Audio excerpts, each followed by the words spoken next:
Welcome to Kicking Kickstarter with me, Jeccles. I'm here with David Berkerley to talk about his music Kickstarter project, Stories and Songs, a new book, a new album. Have you heard that there's water some would die to find in a well in some forests can turn more than to wine? Hi, I'm David Berkerley. Welcome to my Kickstarter. So I'm here asking you for a large sum of money, not you personally, but you collectively, $25,000. And here's how I'm going to spend that money. I am recording a new record and I'm writing a book. And the book and the record go together, much like my last book. But this one is fiction. It's a novella called The Free Brontosaurus. And it's a novella told through 10 stories that weave together. And each story has a song. So the book is basically written, and I don't need your money for that, but I do need your money to record the record. I'm going to be recording the record in my hometown of Santa Fe, New Mexico. I'm hoping to bring your good friend and mine, Jordan Katz, who plays the banjo and trumpet, out to record. And I'm also hoping to bring Bill Titus, who is an amazing wizard on the guitar and plays piano and keys as well. I'm also hoping to bring a man named Ehud in, and he's actually the man behind all these cameras. Because I'd really like to let him have a look at how we record and get to show you that. So ultimately, maybe there'll be a DVD that will come out as well. And then there's a percussionist named Matthias Kunzli who I'm intending to bring out as well. He's Swiss, and the exchange rate isn't so great right now, so that's going to cost some money to bring him out. If I can, I'm also going to bring my bassist from Atlanta, Will Robertson. Basically, the money will be going from you to me, and straight then out to other people. You're not going to see Sarah in a new coat. You're not going to see Jackson with some fancy new video system. We don't let him do that anyway. You're going to see Jordan in a new pair of jeans, basically, and you're going to see Bill much happier than he appears to be on stage. So $25,000 is a lot of money, and I know that there are a lot of wonderful things out there for you to give your money to, and I hope that you'll do that as well, not instead of giving to me. I hope that you'll donate to the causes that need money desperately, and then you'll also save some and give some to support an independent artist. Thanks. Be my wishing well.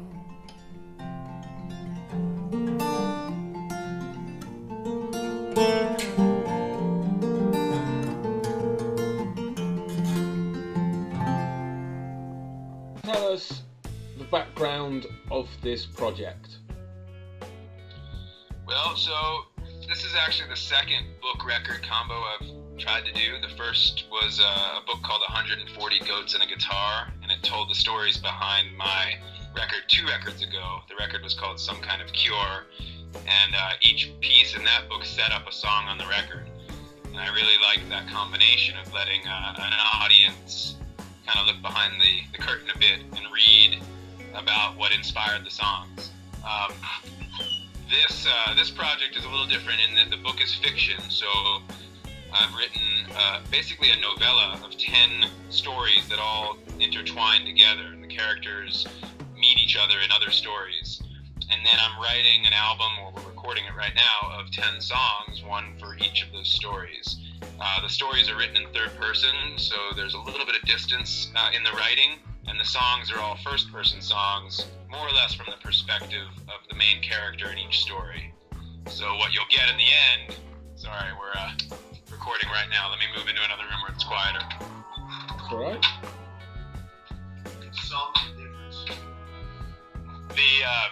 So what you'll get in the end is a record and a book.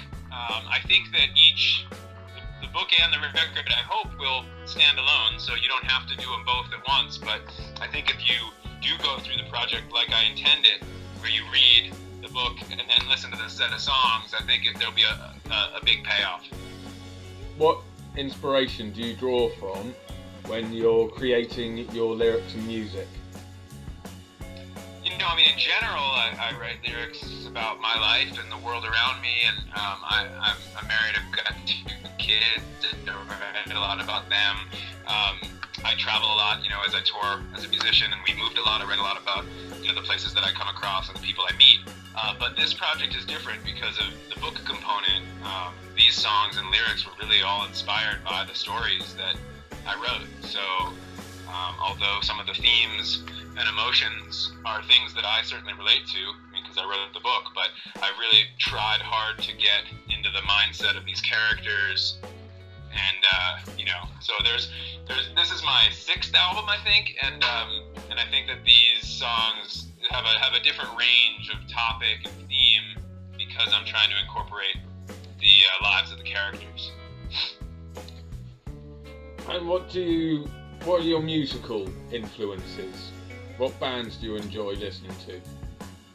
I grew up listening to a lot of like the 60s and 70s sound. My parents raised me kind of on Paul Simon and Crosby, Stills and Nash and that sort of world. I got pretty into Nick Drake later on, and I think that became a big influence. I've always been into kind of the psychedelic sound, like the Grateful Dead and Neil Young, and kind of some of the San Francisco sound. That I think, even though I don't necessarily listen to any of the people I just mentioned now, I think that is what sort of set the stage for my musical career.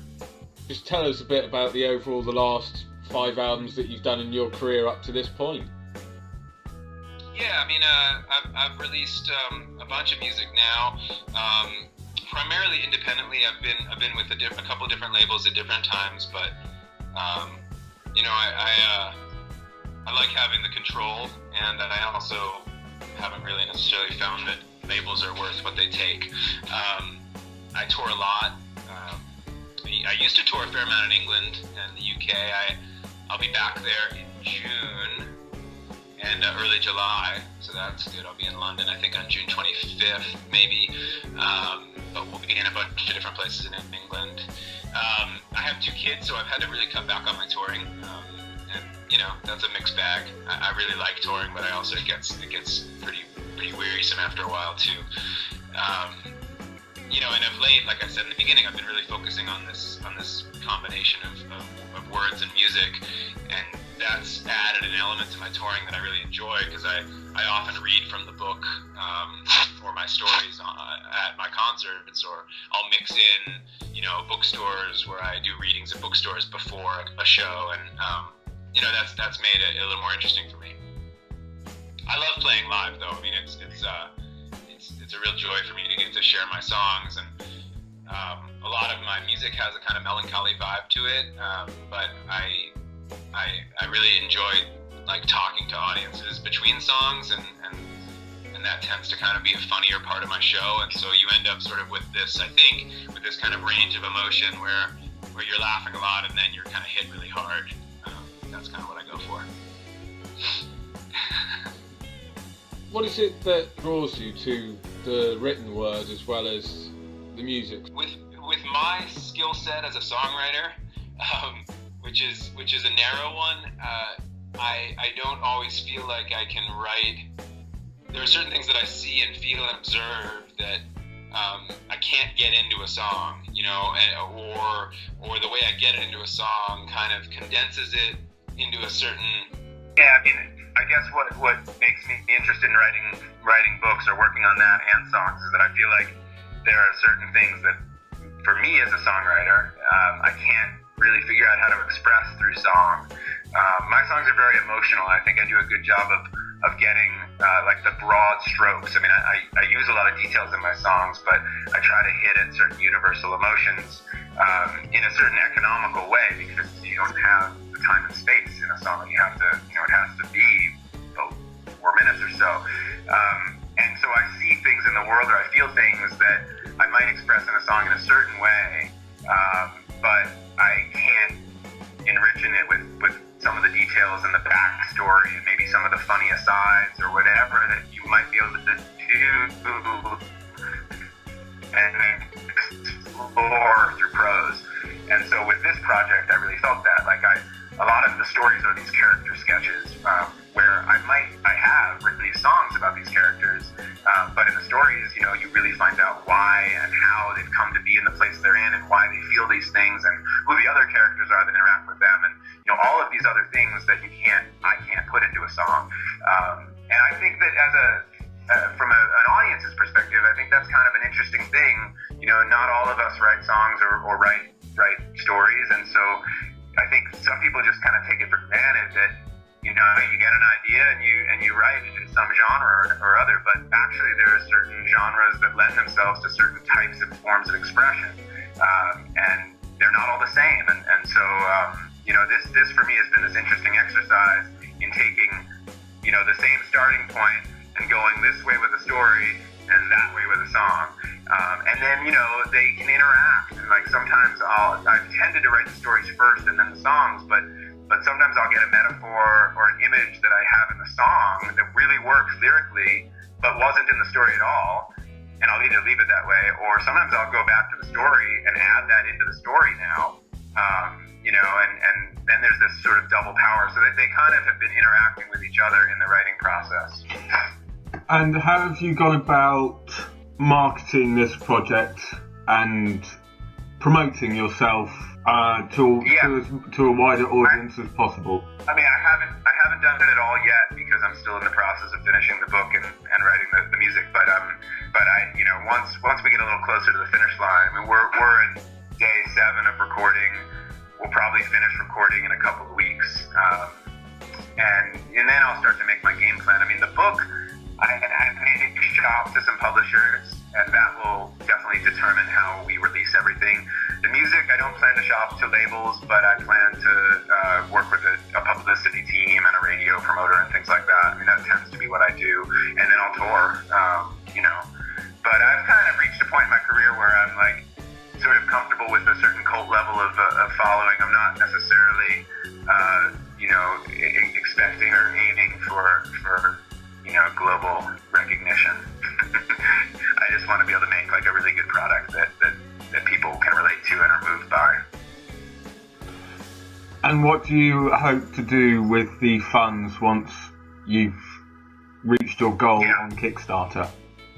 Yeah, I mean, the funds will disappear pretty quickly, I mean, we're only really shooting for $25,000, which, that's about half of that will go just straight to the recording and the studio time and the musicians and the food, and, so a lot of that's already even spent, and I just need to pay myself back from it because I'm just, accumulating credit card debt. But then, the balance will go toward manufacturing, mastering, and then some of the publicity budget, because to hire a proper publicist is expensive, and the good ones are really a lot of money. So I could spend $20,000 on publicity easily. Major labels would spend a lot more than that. So I'll spend some of it on publicity, and then also we had a video team come in for a couple days, and we filmed us recording alternate takes of all the songs here in the studio. And the studio that I'm recording in is in the mountains in New Mexico, which is this like crazy desert landscape. And we did a couple songs up in the desert, like outdoors, that he filmed. And so some of the money will go toward funding some kind of DVD project that he'll produce for us. And then there's the whole book side of things where I have an illustrator that I've hired to illustrate some of the stories and do the book design and print the books. And so, I mean, ultimately, I think this project's going to cost closer to $50,000, but that's where the $25,000 is going to help a lot to cover it. And what different tiers are there for people to choose from when they're pledging money to your project? Yeah, we've got a lot of that, but you can. For $10, you get just a digital download code of the music. For $25, you get the book and the record signed. I'm not going to know all these, but at $50, you get the book and the record and maybe a screen print poster. For $100, you get this poster, the book, the CD, and T-shirt. And then it starts to get better. For the $250, they're all gone now, but you get an original lyric sheet, and then all the other low items. I think at $500, you get your name in the liner notes, you get a Skype tour of the studio, you get all the other gifts, you get an alternative take of one of the songs. For I think $1,000 or maybe $1,500, I'll write you a song, which is something that I do a lot. where you give me details about your life and I'll write you a personal song. Sometimes people want that for like a loved one, a husband, a wife. Sometimes they want it for their kid, to celebrate an anniversary, that kind of thing. For maybe $2,500, I'll play a private show at your home or wherever you want. And then I think I have like the $5,000 level where you basically can just have anything you want. So that's the levels, but they're all at my Kickstarter page. I'm not sure if I got them all right. And how did you find using Kickstarter and creating the project through Kickstarter? I thought it was super smooth and easy. I mean, I fan funded one other record once, and I did it on my own, just through my website, and just promoted it through email. At that point, Facebook wasn't such a big thing, but we got to that goal too. And the advantage of doing that was I didn't have to pay any commission back to Kickstarter or to Amazon. I guess you lose almost 8% that way. But the benefit so far of Kickstarter has been pretty great. I mean, it's so easy to send updates. I send an update every day to the people who backed me. I post other videos, other pictures, all this stuff. And it's very easy to share the Kickstarter link among people's networks. So I find that when people give to me, they also post on their Facebook page or their Twitter that I just gave to David Berkeley, give here. And that was something that never happened in my first campaign that I did on my own. So the platform seems really user-friendly. I don't know from a giver standpoint if it's a good experience, but from the artist standpoint, it's been great. And where can people go to find out more about you and your music? Yeah, I would just go to davidberkeley.com, and Berkeley is spelled like you would say Barkley over there, but Berkeley. That's the best place to find out about me. I mean, I have Facebook. My fan page is David Berkeley Music, so that's a good place too. Although my website is cool. We spent a lot of time building a world there, and you can hear a lot and read a lot and see a lot. And of course, my Kickstarter campaign, there's a video link right on the main page. So if you go to David Berkeley, you can click over to the campaign from there. And what does the rest of the year hold for you once you've done the album and the book? Yeah, well, so, I mean, I don't know when this will launch, but I go to the East Coast of America this coming week for a week, and then I have a little time off. I'm playing in this Kerrville Music Festival, which is a big music festival in Texas in late May. And then I come to Europe, and Netherlands and UK, and a little bit in France and Germany. June 17th through July 7th, I think I'm over there. And then I come back here and I'll probably finish the record in July, and then I start just sort of my basic touring, which I'm kind of always on tour for short runs, and and then we'll be building our release plan for the project, and so that'll change once we know what we're doing about that.